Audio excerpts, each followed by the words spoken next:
کچھ کفر نے فتنے پھیلائے، کچھ ظلم نے شعلے بھڑکائے، سینوں میں عداوت جاگ اٹھی، انسان سے انسان ٹکرائے، پامال کیا، برباد کیا کمزور کو طاقت والوں نے۔ جب ظلم و ستم حد سے گزرے تشریف محمد لے آئے، رحمت کی گھٹائیں لہرائیں، دنیا کی امیدیں بر آئیں، اکرام و عطا کی بارش کی، اخلاق کے موتی برسائے، تہذیب کی شمعیں روشن کی، اونٹوں کے چرانے والوں نے کانٹوں کو گلوں کی قیمت دی، ذروں کے مقدر چمکائے، اور مکے کی زمین اور عرش کہاں، پل بھر میں کہاں، دم بھر میں کہاں، پتھر کو عطا کی گویائی اور چاند کے ٹکڑے فرمائے، اور عورت کو حیا کی چادر دی، غیرت کا غازہ بھی بخشا، شیشوں میں نزاکت پیدا کی، کردار کے جوہر چمکائے، اور توحید کا دھارا رک نہ سکا، اسلام کا پرچم جھک نہ سکا، توحید کا دھارا رک نہ سکا، اسلام کا پرچم جھک نہ سکا، کفار بہت کچھ جھجلائے، شیطان ہزاروں بل کھائے، اور اے نام محمد صلی اللہ، اے نام محمد صلی اللہ، ماہر کے لیے تو سب کچھ ہے، ہونٹوں پہ تبسم بھی آیا، آنکھوں میں بھی آنسو بھر آئے۔ اللہم صلی وسلم وبارک علی سیدنا وحبیبنا وشفیعنا ومولانا محمد وعلى آلہ واصحابہ وذریاتہ اجمعین۔ معزز صدر اجلاس، حضرات علماء کرام، حاضرین گرامی قدر، وقت بہت مختصر ہے اور موضوع سے متعلق بہت ہی قیمتی باتیں آپ کے سامنے آ چکی ہیں، اور ابھی ہمارے محبوب قائدین کا خطاب ہمیں سننا ہے، اس لیے صرف سیرت کے حوالے سے دو باتیں آپ کی خدمت میں پیش کر رہی ہیں۔ جناب رسول اللہ صلی اللہ تعالی علیہ وسلم جب مکہ معظمہ میں تھے اور بعثت کے بعد مکے کے لوگ آپ کے اور آپ کے چاہنے والوں کے جانی دشمن بن گئے تھے، تو آپ نے اللہ کے حکم سے اپنے صحابہ کرام رضی اللہ عنہم کو اجازت دی کہ یہاں مکے میں رہتے ہوئے دین پر عمل دشوار ہو رہا ہے، اگر کسی اور جگہ کوئی جانا چاہے ہجرت کر کے تو چلا جائے۔ چنانچہ صحابہ کرام رضی اللہ عنہم کی ایک جماعت حبشہ چلی جاتی ہے۔ اس وقت وہاں کا بادشاہ عیسائی مذہب کا ماننے والا اسحمہ، جس کا لقب نجاشی تھا، بڑا ہی امن و امان اور انسانیت پرور شخص تھا۔ یہ حضرات جب وہاں گئے اور مکے کے لوگوں کو پتہ چلا کہ اچھا یہاں سے دوسری جگہ جانے لگے،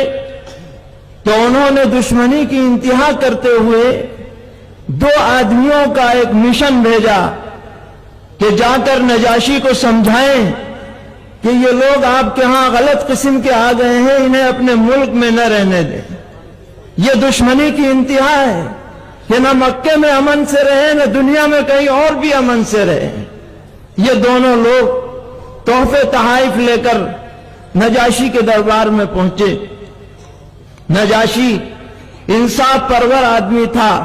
اس نے کہا تمہارے اکیلے کے کہنے کی وجہ سے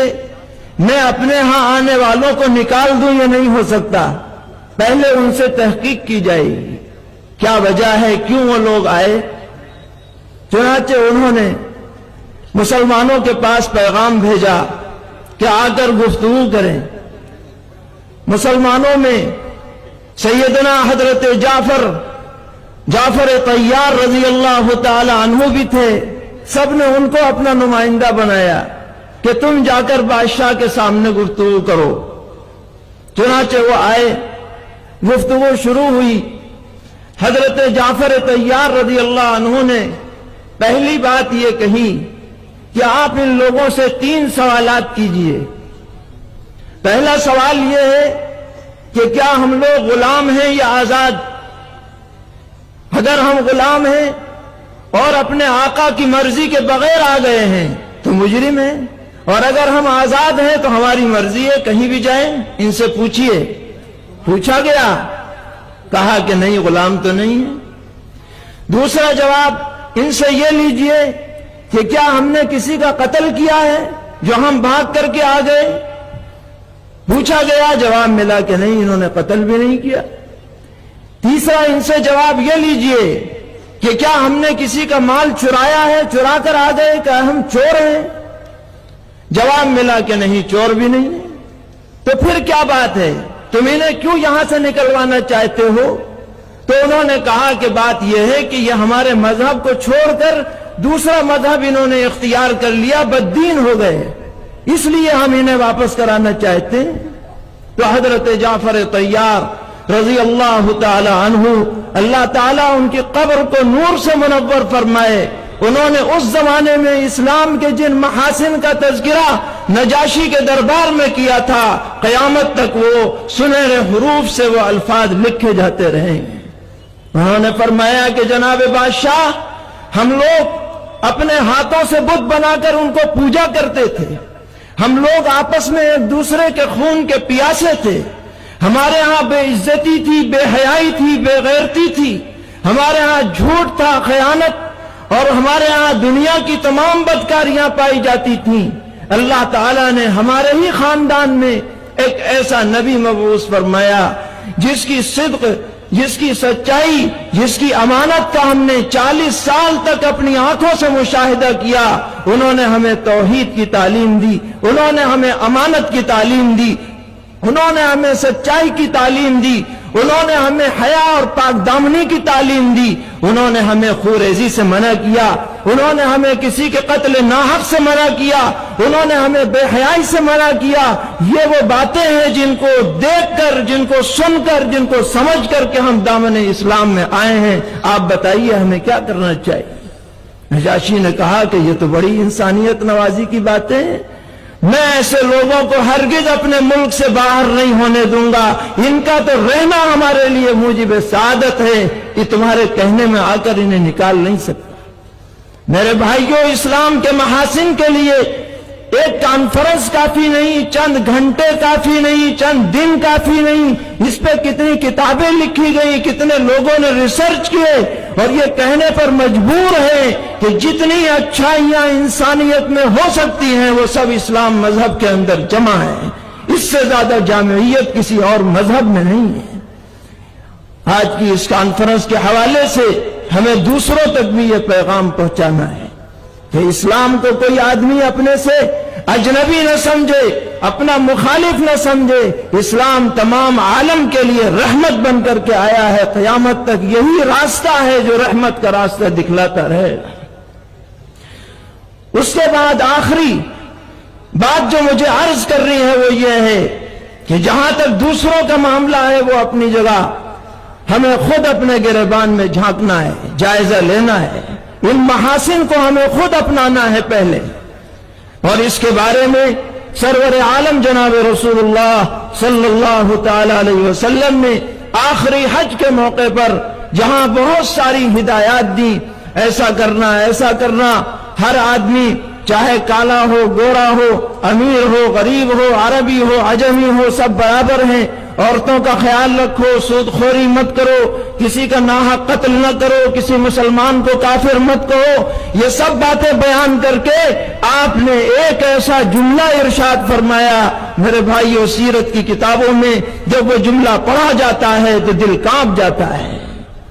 آپ نے ارشاد فرمایا، یہ سب ہدایتیں دینے کے بعد یہ کہہ کر کے کہ ہو سکتا ہے کہ اب آئندہ سال تم مجھے اس جگہ نہ دیکھو، میرا دنیا سے جانے کا وقت قریب آ چکا ہے، آپ نے ایک جملہ یہ فرمایا کہ لا تسودوا وجہی، میری امت کے لوگوں قیامت کے دن میرا چہرہ سیاہ مت کرنا۔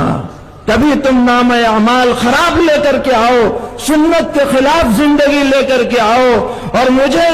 دیگر امتوں کے سامنے رسوا ہونا پڑے، ایسا کردار تم مت لے کر کے آؤ۔ تمہارے لیے کتاب اللہ چھوڑ کر کے جا رہا ہوں،